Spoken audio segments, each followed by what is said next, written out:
ደርግ በዘመቻ ጣምራ ክንዳችን ያጣውን ድል እንደገና መልሶ ለመያዝ እንዲረዳው ከሁሉም የሀገሪቱ አካባቢዎች የተውጣጣ ሰራዊት አሰልፏል።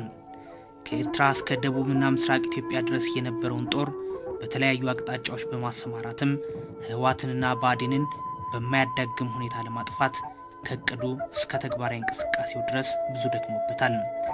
4ኛና 9ኛ ክፍለ ጦሮች ባላማጣ፣ 3ኛና 16ኛ ክፍለ ጦሮች ደግሞ በመቀሌ አቅጣጫ እንዲሁም በ603ኛ ኮር ስር የተዋቀረው ኃይል ደግሞ በጎንደር ሁመራ ዳንሻ አድርጎ አውራራ የነበረውን የህወሓት ዋና ማዕከል ለመያዝ ተንቀሳቅሷል። ሁሉም ግን ውጤታማ አልሆኑም። ከዚህ በኋላም ድርጅቶቹ በደርግ ላይ የሰነዘሩት ጥቃት ሰራዊቱን በሽሬ እንዲሰባሰብ አስገድዶታል።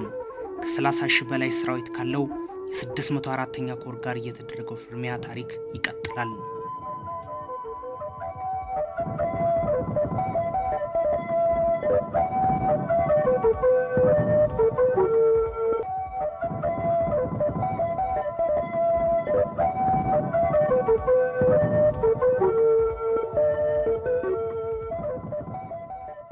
ተራሮች ሁሉ ከዚህም ከዛም ተጠራርተው የከተሙበት የሚመስለው የሽሬ ምድር የጥይት ጮት አዲሱ አይደለም። እርስ በርሱ በተቆላለፈው መልክዓ ምድር ወሳኝ ስፍራዎችን አስቀድሞ መያዝ ከወታደራዊ ጠቀሜታው አንጻር በጣም ወሳኝ ነው። እናም ታዲያ የ604ኛ ኮር ለአንድ ዓመት ያህል በሽሬና አክሱም አቅጣጫ የሚገኙ ከፍተኛ ቦታዎችን ተቆጣጥሮ ከርሟል።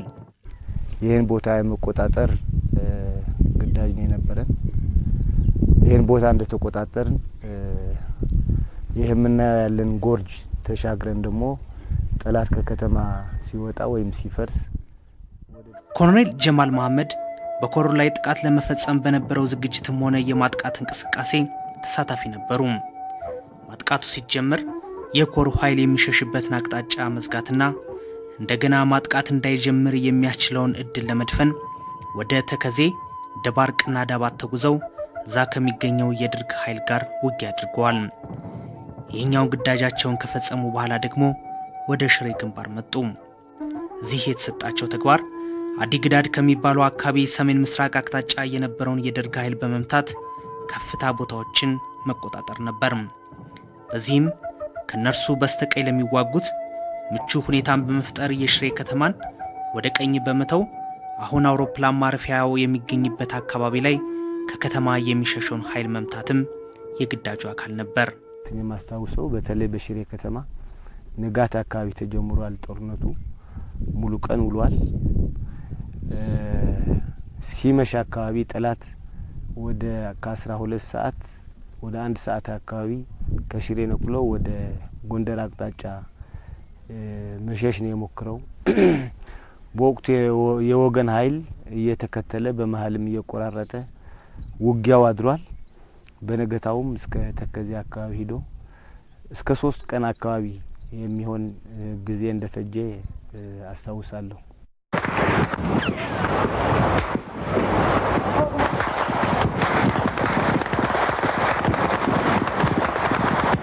እዚህና ዛ እየገባ በሚደርስበት ጥቃት የተነሳ ኃይሉ በየጊዜው የሚለዋወጠው የ604ኛ ኮር ለቀጣዩ ውጊያ ማዘዣውን ሽሬ አድርጎ ከተሰባሰበ ብዙ ቀናትን አሳልፏል። በ1980 መጀመሪያ ላይ በኮሩ ስር የነበሩት ክፍለ ጦሮች 3 ብቻ ነበሩ። ከሽሬ፣ አክሱምና ዳዋ አንደኛው፣ ሌላው ከመቀሌ ጀምሮ እስከ ደቡብ ትግራይ እንዲሁም 3ኛው ደግሞ በመቀሌ ተጠባባቂ ኃይል ሆኖ ተቀምጧል። በዚሁ ዓመት አጋማሽ ላይም በየተራ ከሌሎች እዞች የሚስባቸው ተጨማሪ ኃይሎች ነበሩት። በኋላ ላይ ከፍተኛ የማጥቃት ዘመቻው ሲጀመር ከደቡብና ምስራቅ ኢትዮጵያ በክፍለ ጦር ደረጃ የሚገመቱ ኃይሎችን በትግራይ ያሰልፏቸዋል።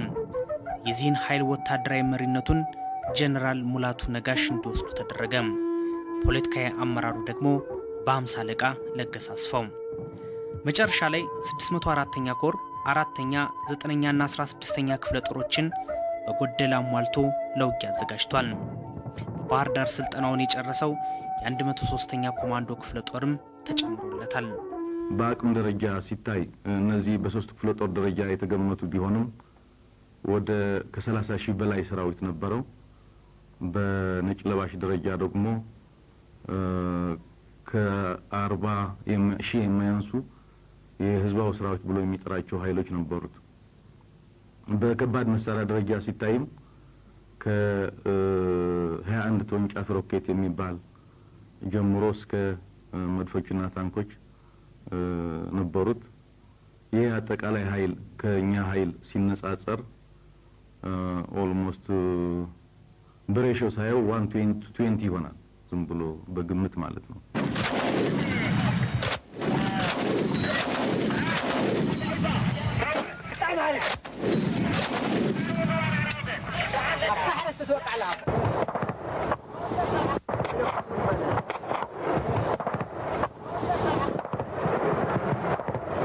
ስድስት መቶ አራተኛ ኮርን በመደምሰሱ ሂደት የመጀመሪያው ስራ ቀደም ሲል በነበሩት ውጊያዎች የተጀመረውን የወታደራዊ ሳይንስና ጥበብ አስተሳሰብ ይበልጥ የማስፋት ጉዳይ ነበር።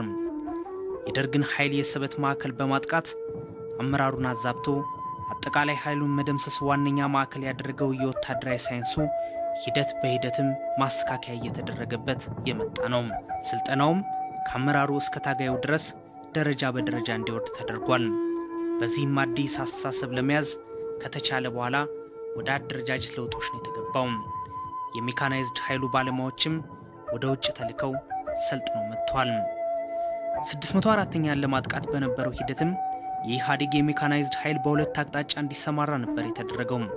የመጀመሪያው የአክሱምን አቅጣጫ ተከትሎ ወደ ሽሬ መንገድ የሚጓዘው ሲሆን ሁለተኛው ደግሞ በአዲያሮ በኩል ወደ ሽሬ የሚገባው ነበር። ከዚህ ቀደም አክሱምና ማይጨው እንዲሁም ሌሎች አካባቢዎች የተማረኩት ታንኮች፣ መድፎችና አየር መቃወሚያዎችን በመያዝም ሜካናይዝድ ኃይሉ ተጠናክሯል። ለመጀመሪያ ጊዜም ከሻምበል በላይ የሚሆን ታንኮችና አየር መቃወሚያዎችን መታጠቅ የቻለበትም ጊዜ ነበር። 117ኛ ከመደምሰስ ከነበሩ ውጊያዎች ሳይንስና ጥበቡ በተሻለ ለመተግበር በተሟላ አይደለም፣ አሁንም ግን ሻለ መንገድ ባለ መንገድ ለመተግበር የተንቀሳቀስንበት ነበርና በጣም በአጭር ጊዜ የደመሰስንበት ነው የነበረው። ቦታውን የተቆጣጠርንበት አሁን ዝም ብሎ የስም ለውጥ ሳይሆን ዋናው የነበረው የቤዚካሊ የአደረጃጀት ያስተሳሰብ ለውጥ ያለበት ነው። ያ ወታደራዊ ዶክትሪኑ ክሊር ሆናል። ወታደራዊ ሳይንስና ጥበቡ ግልጽ ሆናል። ምን ያክል ይዘነዋል ሌላ ነገር ሆኖ ስልጠናዎችም እየሰለጠንበት ነው። እነዚህ ክፍለ ጦሮች ከተዋቀሩ በኋላ በዚህ ሲያመ ከተሰጡ በኋላ አንድ ሬጂሜንት የሚባል በስሩ 3 እግረኛ ሬጂሜንቶች ይኖሩታል። 1/4ኛ ድጋፍ ሰጪ እግረኛ ሬጂሜንት ይኖረዋል። ሞርታርና ዶሽካ ይታጠቃል። በዚህ አደረጃጀት ነው ለመጀመሪያ ጊዜ ሞርተሩም ዶሽካውም ታጥቀን እንትን ማድረግ የጀመር ነው። 3 ነው 2 ተከታታይ የሆኑ ከባድ ውጊያዎች ተካሂደዋል። ይሄ የመጀመሪያው ምዕራፍ የነበረ ይመስለኛል። ከዚያ ወደ ወረዳ ያለው አጠር ያለ ግምገማዎች ምናምን ሰለፍላህ አካባቢ አሁን ነፃ ወጥቷል። እዚያ ትላልቅ ተራራዎች ወደ ሽሬ ነው ያለው። ሽሬ በጣም ክብ የሆነ ይዞታል። ወደ ሽሬ የመጨረሻው ሁለተኛው የደርግ መደምሰስና ማዛባቱም መደምሰሱም ሂደት ስለሆነ የሚፈጸምበት አድርገን የወሰን ነው ይመስለኛል። የመጀመሪያው ዝግጅትና የመጀመሪያው ጥሩ ድል 604ኛ ኮር እንደምንደመሰስበትም መነሻና ጥሩ ግንዛቤ ያሳዘን መስሎ ስለታየኝ ዚህ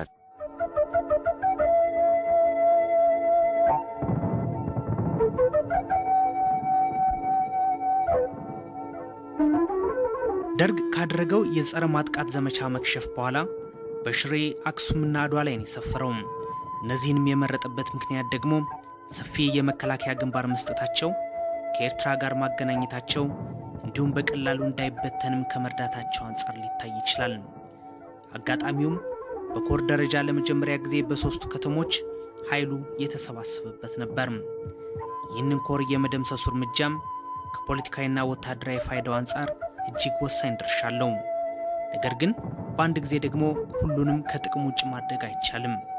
እናም ለዚህ የሚረዱ 2 ስልቶች ተነደፉ። የተወሰነው ውሳኔ 2 ነገር ነው በዛን ጊዜ ማለት ነው።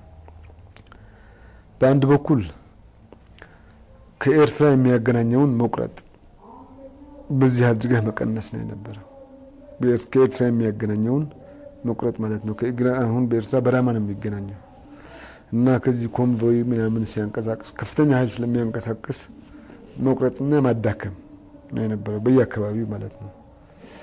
በውቅሮና በአክሱምና በውቅሮ መካከልም ቦታ እየመረጥ ሲንቀሳቀስ ማዳከም ቀስ በቀስ ማለት ነው። ይሄ አንደኛው እንትን ነበረ። ለምሳሌ ጀነራል እሸቱ የሚባል የሞተው በዚህ ጊዜ ነው። ከኤርትራ ሳፕላይ ይዞ ይህን ኃይል ለማጠናከር ሲመጣ በራማ አካባቢ ተደረሰሰ። ሁለተኛ ወደዚህ ኃይል የሚጨመር ኃይል እንዳይኖር ማድረግ ነው። የ604ኛ ኮር አቀማመጡ ከሰለክለካ እስከ አፍጋህጋህ ሽሬ እንደ ስላሴ ድረስ ነው የነበረው። ወደ 35 ኪሎ ሜትር አካባቢ ስፋት አለው ማለት ነው። እናም የመጀመሪያው ስራ በሰለክለካና ሽሬ መካከል ያለውን ግንኙነት መቁረጥ ነበር። በሰለክለካ የያዛቸውን ቦታዎችም እንዲያጠቁ በቀኝ በኩል አጋዚ ክፍለ ጦር፣ ግብፃዊት ከሚባለው አካባቢ ጀምሮ ባለው ማጥቃት ደግሞ የካቲት ክፍለ ጦር እንዲሁም ስበት ማዕከሉ የሚገኝበት አፍጋጋህ ደግሞ አሉላ ክፍለ ጦር እንዲያጠቃ እቅድ ወጣ። ከዚህ በኋላ የሰለክለካ ውጊያ ብዙም ሳያስቸግር ተጠናቀቀ። ይህ ከታለፈ በኋላ ግን ሰባቱም የህወሓት ክፍለ ጦሮች በ604ኛ ላይ ጥቃታቸውን መሰንዘር ጀመሩ።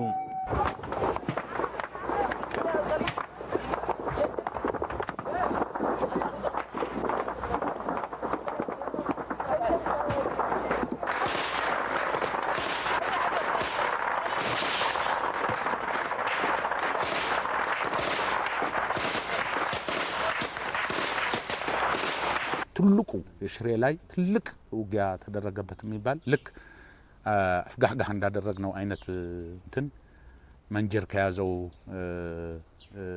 ይሄ አጋዝ የሚባለው ክፍለ ጦር ሆነ። አሁን ቅድም ጀነራል ታደሰ እንደገለጸው ሰራዊቱ ማለት ታጋዩ ያለው ግዳጅ መዋጋት ነው። ምግብ የሚያቀርብለት፣ ጥይት የሚያቀርብለት፣ ቁስለኛ የሚያነሳለት፣ የተሰዋ የሚቀብርለት ህዝብ አለ። ተደራጅተዋል። በየእድሜው ሴቶች ምግብ ተሸክመዋል በአገልግል። ያኔ ዘፈንም ነበር ይሄ እየተከተልናቸው ነው አገልግል ይዘን ምናምን የሚል ሪያሊቲውን የሚገልጽ ነው። ወጣቱ ደግሞ የተሰዋ ይቀብራል፣ ቁስለኛ ይወስዳል፣ ጥይት ያቀብላል። ታጋዩ መዋጋት ብቻ ነው ግዳጁ እና ከዚህ ውጭ ደግሞ የተበተነ ይማርካል ህዝብ። አሁን በዚህ አቅጣጫ ሲሄድ በጣም ከፍተኛ ውጊያ ተደረገ። ተከታታይ እስከ ተከዜ ድረስ እስከ አድጎብሩ ድረስ ተሄደ። ቀኝ ግራ የተበተነ ሰራዊት በጣም በርካታ ነውና አሁን የተማረከው በጣም ብዙ ነው። ወደ 18000 ብሎታል። የተማረከው ካጠቃው የወገን ኃይል እጅግ የበዛ ነው። በቁጥር ሲታይ የተማረከው በፕሮፖርሽን ለመግለጹ በጣም ያስቸግራል። ግን ኦልሞስት 50% ህዝቡ የያዘው ነው። 50% ከመኮንኑም ከወታደሩም ህዝቡ የያዘው ነውና የህዝቡ ሚና አሁንም ተደጋግሞ ብዙም ተነግሮለታል የሚል ነገር የሌለኝ ግን ብዙ መባል የሚችል ነው።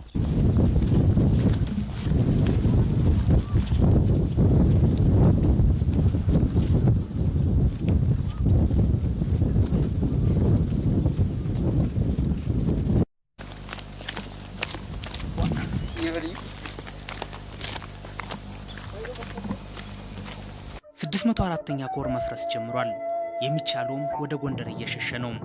ይህ ኃይል ደግሞ በአካባቢው የነበረውን ሁሉ በማቃጠል ላይ እንደሚገኝ ስለታወቀ ንብረቶቹን ለማዳን ሌላ ተጨማሪ ኃይል እንዲመጣ ተደረገ። ኋላም 604ኛ ኮር ይዋጋበት የነበረው ሙሉ ጥይት፣ የነፍስ ወከፍ መሳሪያዎችና አንድ ቢኤም ጨምሮ በቁጥጥር ስር ለመዋል ተቻለም። ኮሩን የሚመሩት 30 የሚደርሱ አዛዦችም ተያዙ። ሁሉም ነገር አበቃ። 604 ኮር ዋና አዛዥ ብርጌደር ጄኔራል አዲሱ አግላቸው ይባል ነበር። ምክትል ዋና አዛዥ ደግሞ ብርጌደር ጄኔራል በረታ ጎመራ። አዲሱ አግላቸው ተገድለዋል። በረታ ጎመራ ተማርኳል። የአራቱ ክፍለ ጦሮች ኮሎኔል አዛዦቹ ውጊያው ከመጀመሩ በፊት ከሁለት ሳምንት በፊት ሽሬ የቀረው ይሄ ተጓድሎ 25000 ሰራዊት ነበር። ሽሬና ሰለክለክ የቀረው ማለት ነው። ከሁለት ሳምንት ጦርነቱ ከመጠቃለሉ በፊት ማለት ነው። ከዚህኛው 25000 በመጨረሻው ማለት 2700 ብቻ ነው ወደ ጠላት ሄዶ እጄ ሰተው የተቀረው ሞተዋል፣ ተማርከዋል፣ ወዘተ ቀርቷል ማለት ነው።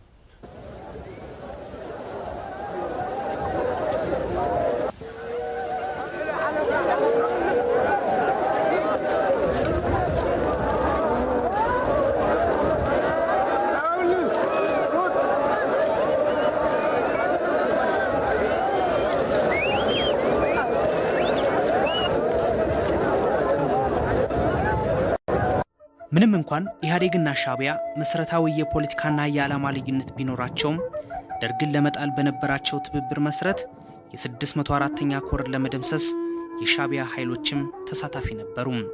እነዚህ ወታደሮችም ታጋይ ሰዓረ ከሚዋጉበት በስተቀኝ በኩል እንደነበሩ ዛሬ እሳቸው ያስታውሱታል። የመደጋገፍ ጉዳዩ ጥሩ ሊሆን ይችላል። አብሮ የመስራት ዋናው ሀሳቡ እኔ ያየኋቸው ግን ከኛ በስተቀኝ ነው ተሰልፈው የነበሩ ጥርጋውን ማዕከል አድርገው ነው ይዘው እየገቡ የነበሩ 4 ታንኮች እየገቡ ከጌታቸው ጋር እናያቸው ነበር። የሻዕቢያ ኃይል መሆናቸውም ተነግሮን ነበር። ከላይ አመራር ግንኙነት እንድናደርግ በስተኋላ አዳዕሮ አካባቢና አድኮኸው የሚባል አካባቢም የተወሰነ መድፍ ነበራቸው። እዚያው ነው ወደ ከተማው በተለይ ወደዚህ ቅድም የሚገለጽ የነበረው ታባወያና ጽንዓት የሚባለው መተኮስ ጀምረው ነበር። የተወሰነ መተኮስ ከጀመሩ በኋላ በታርጌቱ ላይ የራስ የሆነ ችግር ስለነበረው የኦፕ ችግር ሊሆን ይችላል ወይ እዚያ ላይ ታርጌት የሚመራቸው ችግር ሊሆን ይችላል፣ አላወቅቱም። ያው አቋርጡት ተባለ። ተጠራቅሞ ከአንድ ሻለቃ የሚሆን ኃይል ይበዛል የሚል ግምትም የለኝም።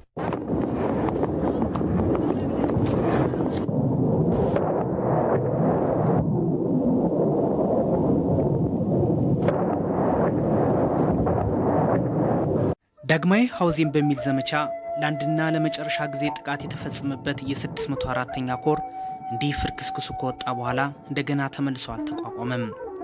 ከዚያ ይልቅ ግን በደርግ መንደር ከፍተኛ የሆነ መዛባትና የኃይል ሚዛኑን እየለወጠ እንደነበር መረጃዎች ያመለክታሉ።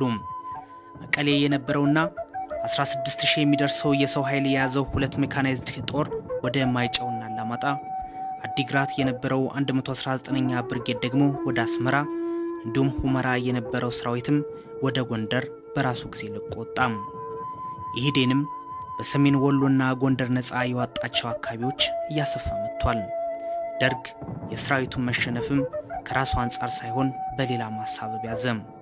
ድሉ ግን ለትግሉ ዓለም አቀፍ ዕውቅናና ድጋፍ እንዲኖረው በማድረግ በኩል ሚናው ከፍተኛ ነበር። ዛሬ በግልጽ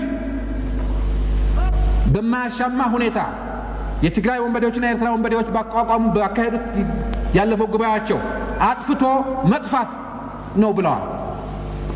ይጥፉ ወይስ እንጥፋ ነው ጥያቄው ለዚህ ህዝብና ለዚህ ፓርቲ የሚያቀርበው። ይህ አደገኛ ፎርስ ነው፣ በፍጥነት መጥፋት አለበት ጓዶች።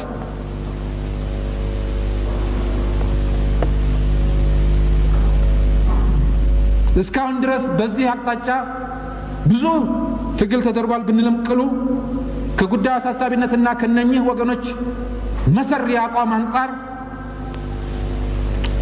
አቤታዊ ሰራዊታችን ከህዝብ እንዳልተወለደና የህዝብ ወገን እንዳልሆነ ሁሉ ይህንን ገበሬ እየሞተ ባለመሬት እንዳላደረገ ሁሉ እየለመነ ብስኩትና ዱቄት እንደማያድል ሁሉ ዛሬ በአክሱም፣ በአድዋ፣ በሽሬ ወዘተርፈ እንደ ጠላት ጦር ራሱ ገበሬው እንዳንበጣ ተሰባስበው እየተከተገው ነው።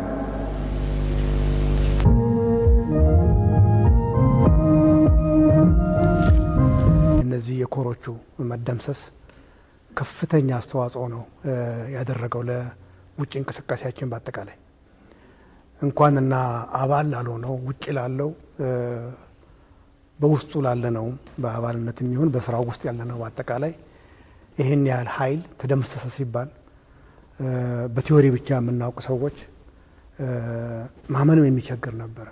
መረጃዎቹ በሚገርም መንገድ በኋላ ነው ያወቅኩት። በኢንተርናሽናል ኮሚኒኬሽን ደረጃ በሳተላይት ሰፖርት የሆነ ኮሚኒኬሽን እንደነበረ የሚያወቅኩት በኋላ ነው፣ ወደ ሜዳ ስመጣ ነው። በዛ አማካኝነት መረጃዎቹ ስለሚመጡ እነዚህን የተደረጉትን የወታደራዊ ስራዎች በአጠቃላይ የሰራዊቱ ባህሪ ቅድም እንደተቀመጠው ሁሉ በይበልጥ ከመረጃዎቹ በላይ የበለጠ ደግሞ የረዳን በቪዲዮ መልክ እየተቀረጹ የሚወጡ መረጃዎች በአጠቃላይ ኢህአዴግን ለማስተዋወቅ በጣም የረዳበት ሁኔታ እንደነበረ ነው። አሁን ደርግ በትግራይ ባላማጣ፣ ኮረም፣ ቆቦና ማይጨው ከተሞች ብቻ ነው ያለው። ከጥቂት ጊዜያት በኋላ ደግሞ እነዚህ አካባቢዎች የሰላም በትግል ዘመቻ የሚካሄድባቸው ይሆናሉ። በዚህ ዘመቻ ሌሎች ጓደኞቻቸውን የድል ባለቤት ለማድረግ ፈንጂ ላይ የተኙ ታጋዮችን ታሪክ ሰፊውን ድርሻ ይወስዳል። የህዳሴው ዋዜማ ተከታታይ ታሪክ ይቀጥላል።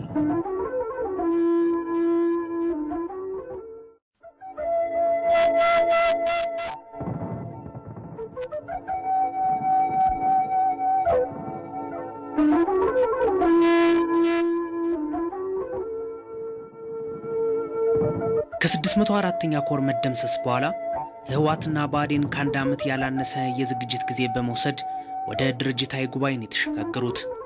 ህወሓት ከመጋቢት 1 እስከ 4 1981 ዓ.ም አቤራ ላይ ባካሄደው ሶስተኛ ድርጅታዊ ጉባኤው ይዟቸው የወጣው ውሳኔዎቹ የሰላም ጥያቄ ላይ የሚያተኩሩ ነበሩ።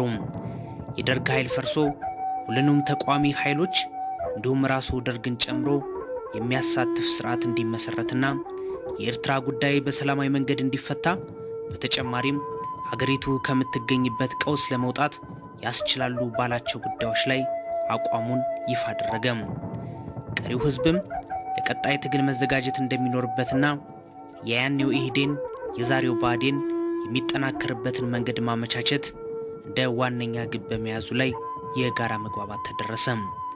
ኢህዴንም ከግንቦት 30 እስከ ሰኔ 3 1981 ዓ.ም በዋግ አውሲግ ባደረገው ሁለተኛ ድርጅታዊ ጉባኤው ከህወሓት ጋር ግንባር ለመፍጠር ውሳኔ አሳለፈ።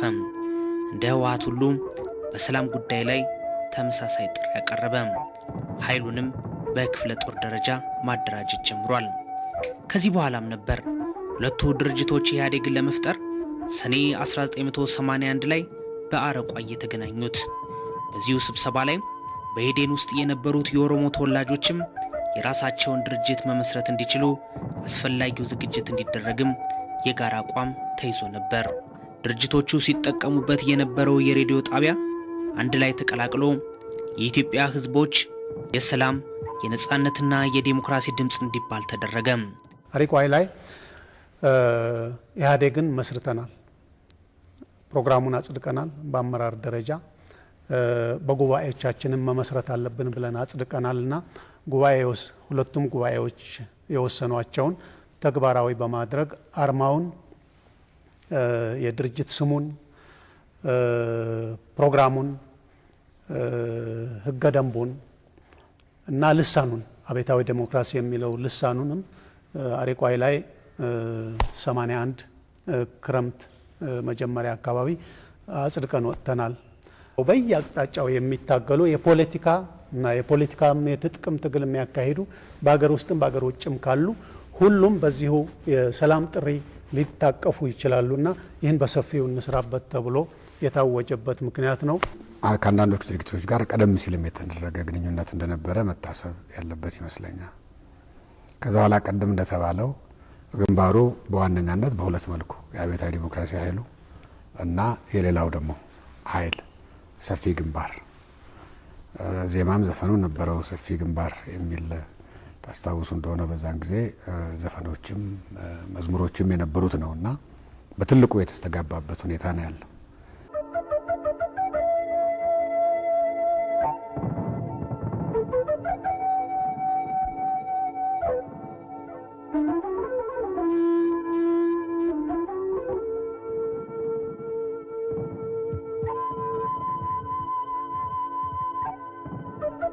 ከዚህ ጎን ለጎንም ደርግን ወደ ድርድር ማምጣት የሚቻለው በኃይል ነው የሚል አቋም በመያዙ ትግሉን ወደ መሃል ሀገር ለማሸጋገር አቅጣጫ ተቀምጧል።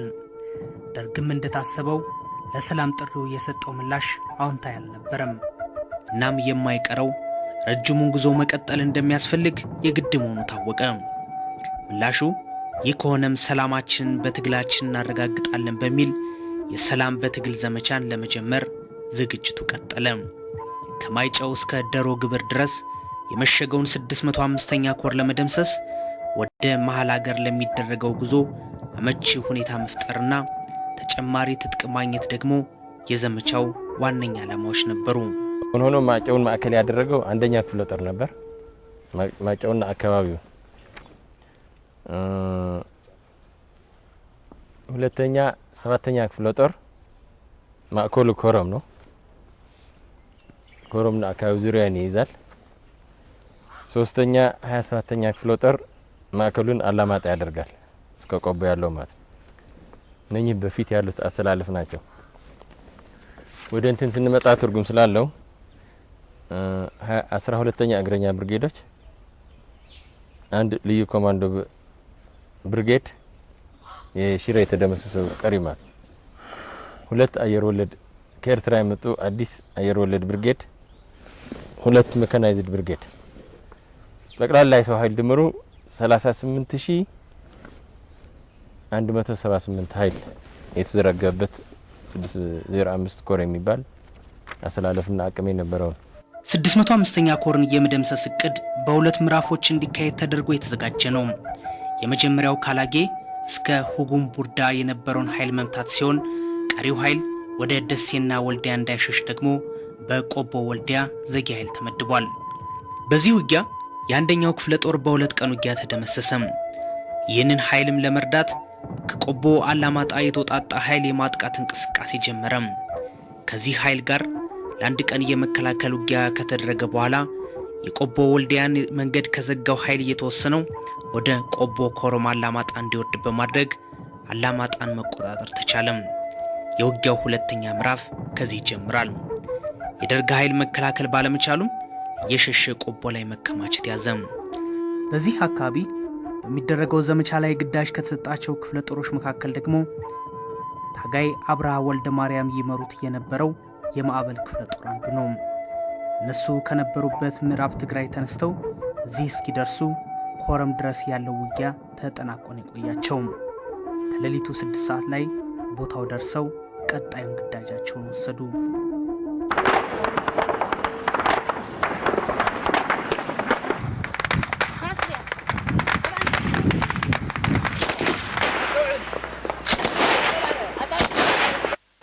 እኛ በዛን ጊዜ የተሰጠን ግዳጅ በዋጃና በአላማጣ መካከል አንዱ ተራራማ አንገት የሆነ መሬት አለ። በጣም ቁልፍ መሬቶች አሉ። ሙሉ በሙሉ እዛ ቆርጠን እንድንይዝ እዛ የነበረ ኃይል አጥቅተን ቆርጠን እንድንይዘው መንገዱ ይሄ መቁረጥ ማለት ቆቦ ያለ ኃይልና አላማጣ ያለ ኃይል አይገናኝም ማለት ነው። ይሄን ከቆረጥ ነው ሙሉ በሙሉ ከአላማጣ ሌሎች ክፍለ ጦሮች እያጠቁት ነው። ሌሎች ክፍለ ጦሮች ሲያጠቁ መሄድ ያለበት ወደ ቆቦ ነው። ስለዚህ ወደ ቆቦ ያን ኃይል ሳይጨመር ከቆቦ ያንን ከመታ ነው ወደ ቆቦ አይጨመርም ማለት ነው። ጧት በ11 አካባቢ የጧት 11 ሌሊት ሊባል ይችላል ማለት ነው። ከዛ ጀምረን ዘግተነዋል። ከዛ ጀምሮ እስከ 12 አካባቢ ሞክረዋል ለመስፈር። ሙሉ በሙሉ የሞከረው የተወሰኑ ያለፉት ነበር ተራራው ተከትለው የተቀረ አብዛኛው መድፉም ታንኩም ዙም እዛ አስቀርተናል።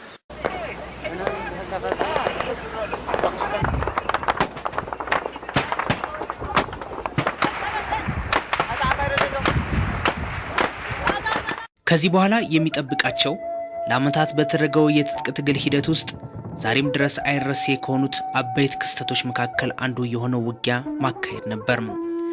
ከቆቦ ከተማ በስተ ምስራቅ ያሉ አካባቢዎች በአብዛኛው ሜዳማ ናቸው። እዚህ ላይ ነው የ605ኛ ኮር 112ኛ ሜካናይዝድ የታጠቀ አንድ ብርጌድ እግረኛ ከ22 ታንኮች ጋር የተቀመጠው።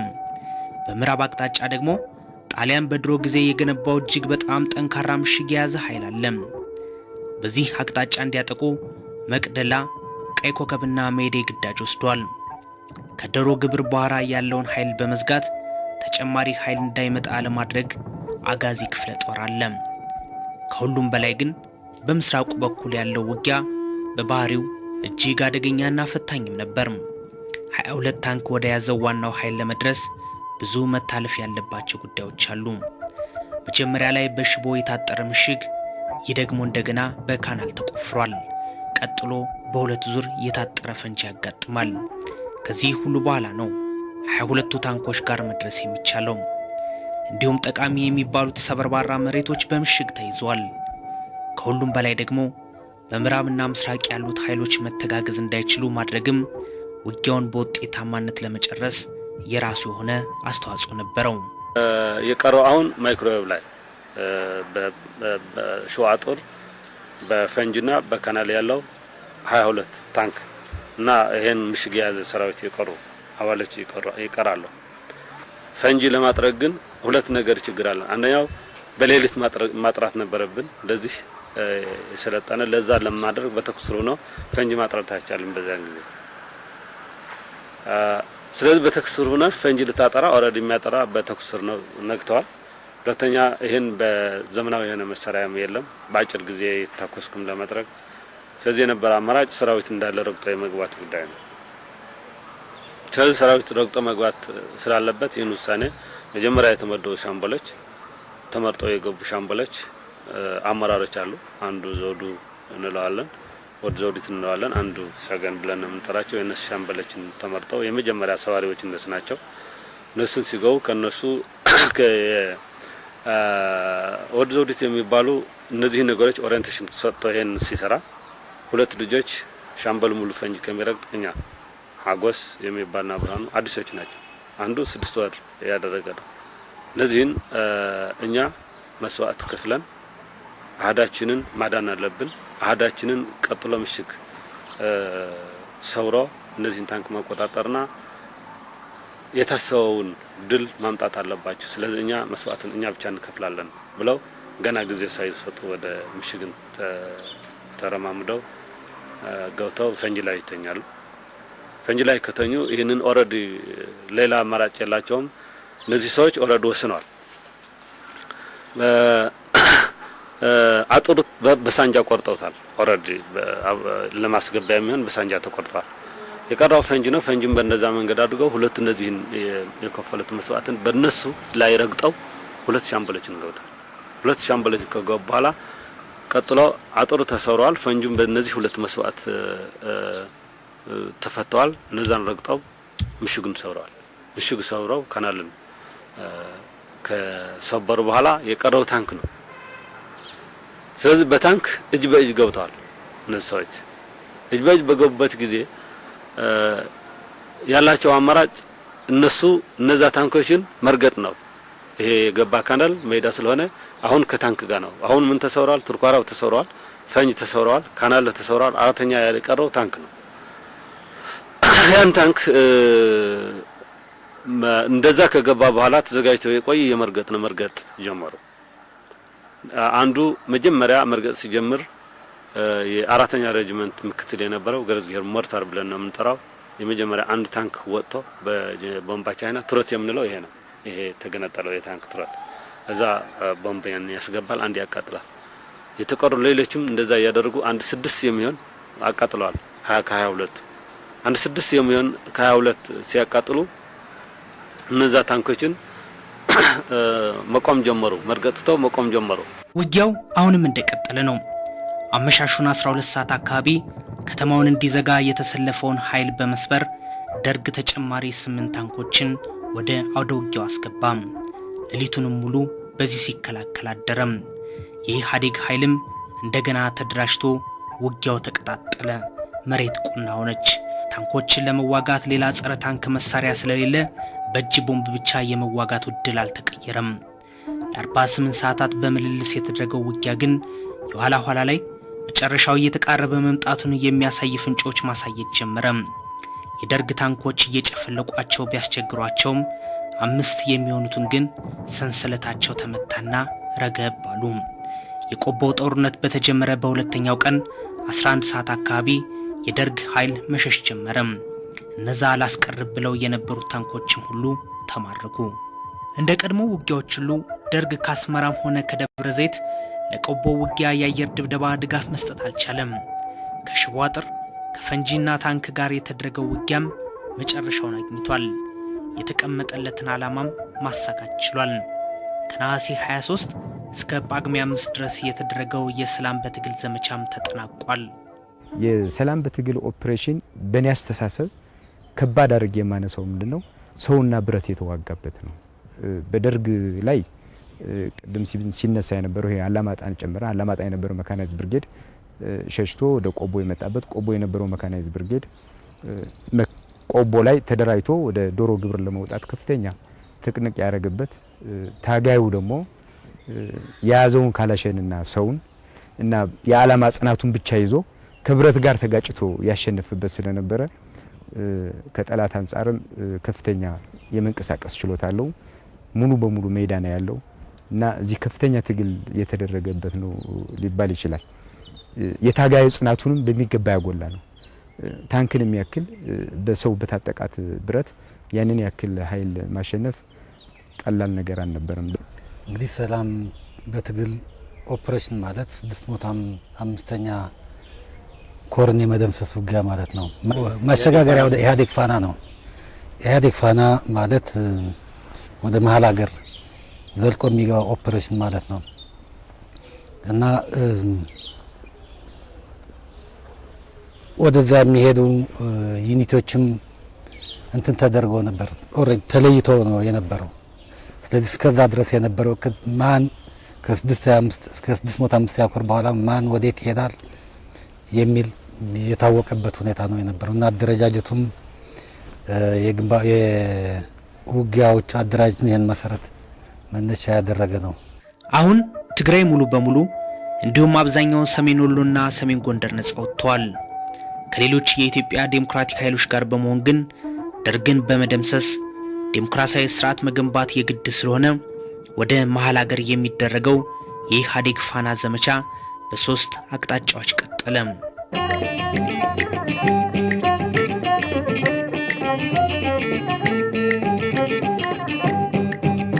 የሰሜኑ ኮከብ የሰሜኑ ቋያ